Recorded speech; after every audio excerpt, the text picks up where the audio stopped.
Hidup ini sangat pendek, teman-teman. Dan sebenarnya setiap manusia itu hanya punya satu panggilan, yaitu bagaimana untuk menciptakan sebuah masterpiece dalam hidupnya.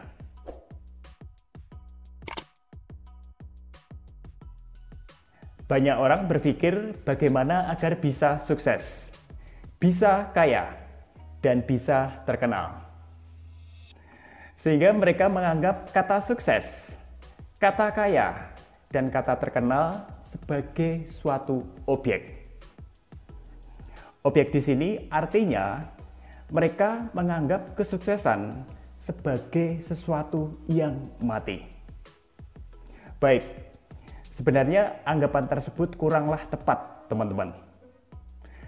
Karena sukses adalah sebagai suatu subjek dan bukan objek.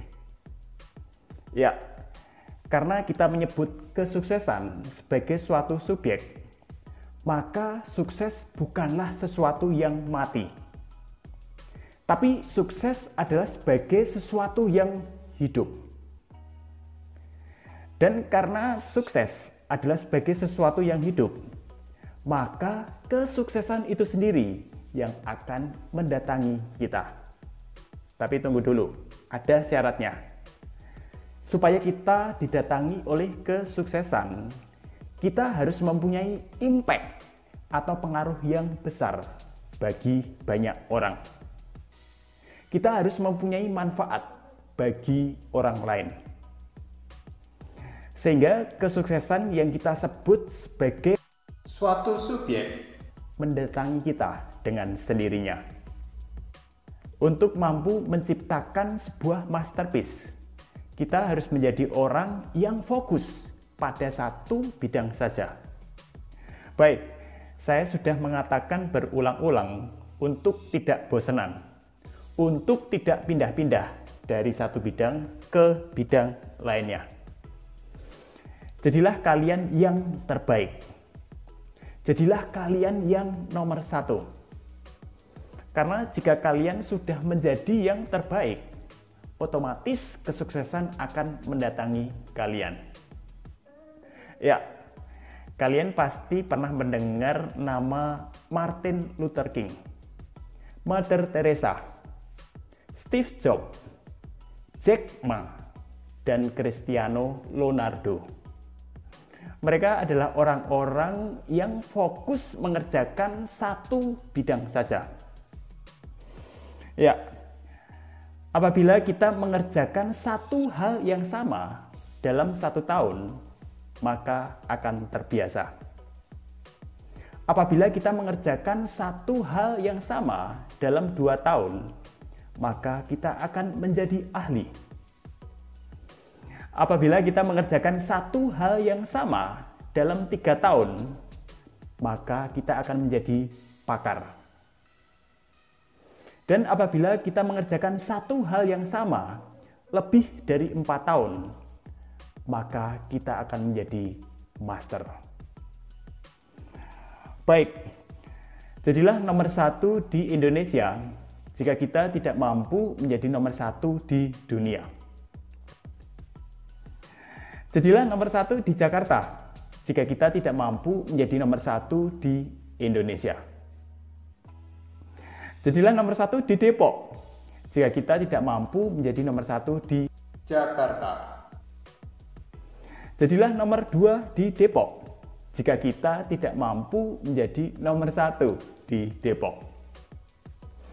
Dan jika tidak mampu menjadi nomor 2 di Depok, ya bekerjasamalah dengan orang nomor 1 di Depok.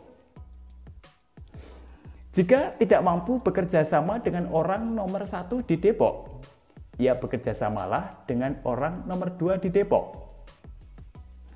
Dan jika tidak mampu bekerja sama dengan orang nomor 2 di Depok, ya kamu harus kerja dengan orang nomor 1 di Depok. Dan jika kamu tidak bisa kerja dengan orang nomor 1 di Depok, ya kamu harus kerja dengan orang nomor 2 di Depok. Baik teman-teman, saya juga ingin menyampaikan, untuk mampu menciptakan sebuah masterpiece, Anda harus mempunyai 2 energi, yaitu lover dan hater.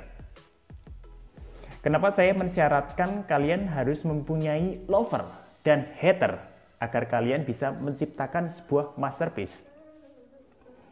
Karena jika kalian hanya dicela, pasti kalian tidak akan bersemangat untuk menciptakan sebuah masterpiece.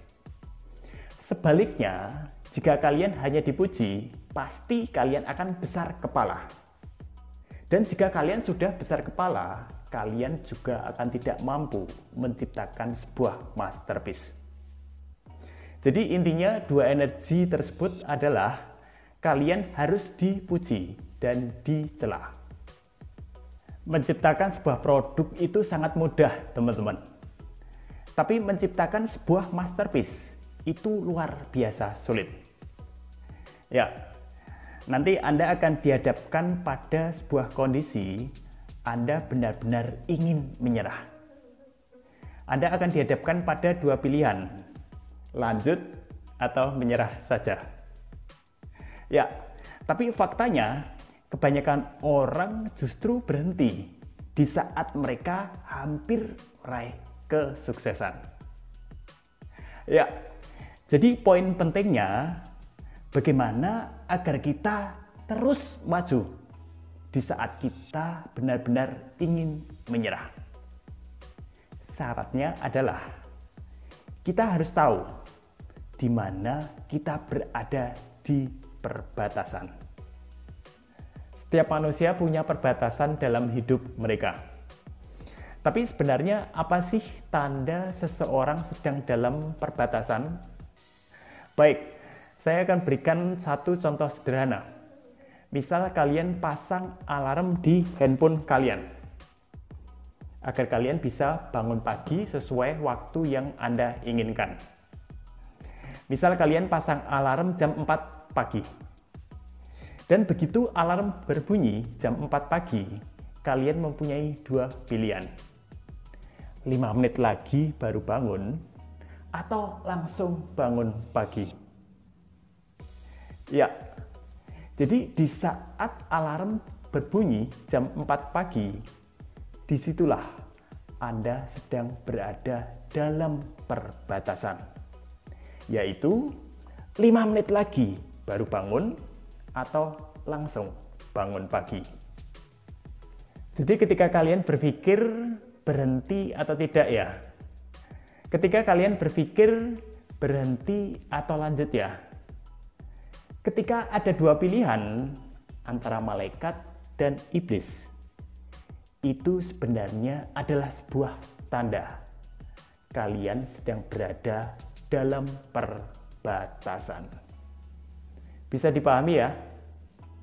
Baik, makanya ayo teman-teman, teruskan perjuangan kalian. Karena di saat kalian merasa paling susah, kalian merasa paling berat dalam berjuang, justru disitulah kesuksesan hampir kalian capai. Yuk, tetap semangat!